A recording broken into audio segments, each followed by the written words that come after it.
Explication de vote du maire du 19e arrondissement, François Dagneau, 3 minutes. Si chacun s'en souvient, notre Assemblée a délibéré en juin dernier sur le projet de ZAC et le réaménagement engagé de la porte de la Villette à la faveur d'un projet de vœux déposé par le groupe écologiste au Conseil du 19e arrondissement.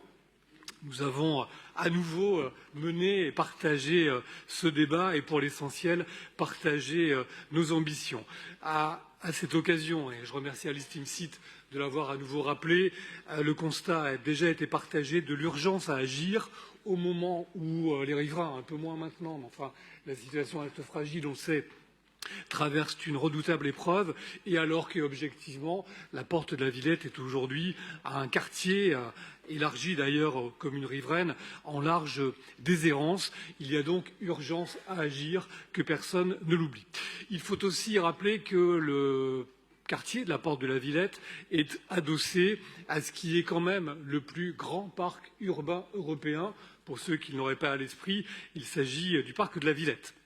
Alors oui, l'idée que ce réaménagement en cours de définition préfigure et porte les orientations du futur PLU bioclimatique rassemble et rassemblera, je n'en doute pas, la majorité. Cet aménagement doit s'inscrire évidemment dans un modèle écologique et le groupe Paris en commun, pour ce qui le concerne, comme l'exécutif, portera cette exigence.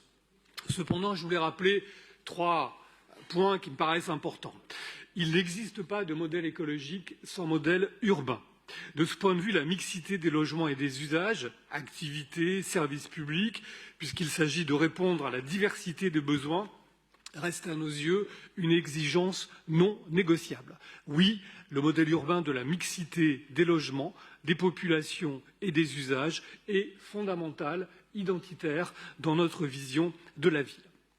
Par ailleurs, il ne peut exister de modèle écologique sans modèle économique. Ce réaménagement est pétri d'investissements à un niveau important et il y aura donc besoin de dégager en face des financements à la hauteur des investissements. C'est une équation à laquelle personne ne pourra durablement personne ne pourra se dispenser.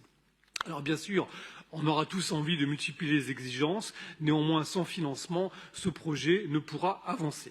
Et puis enfin, sur ce cas spécifique, il ne peut y avoir de modèle écologique sans modèle de gouvernance. Je veux rappeler que la ville n'a pas la maîtrise totale du foncier de ce périmètre composite sur lequel la SNCF a du foncier et sur lesquels l'État, en l'occurrence le ministère de l'Intérieur, a également du foncier. Malgré notre immense bonne volonté, nous devrons malgré tout tenir compte, dans une démarche pragmatique, des contraintes et des intérêts, des souhaits de l'ensemble des partenaires de ce projet.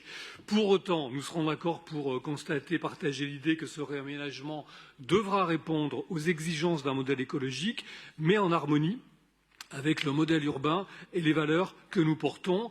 Amendé à plusieurs reprises en conseil d'arrondissement puis en nouveau en conseil de Paris, Paris en commun et le maire du 19e se rallieront évidemment volontiers aux vœux tels qu'il nous est présenté aujourd'hui. Merci.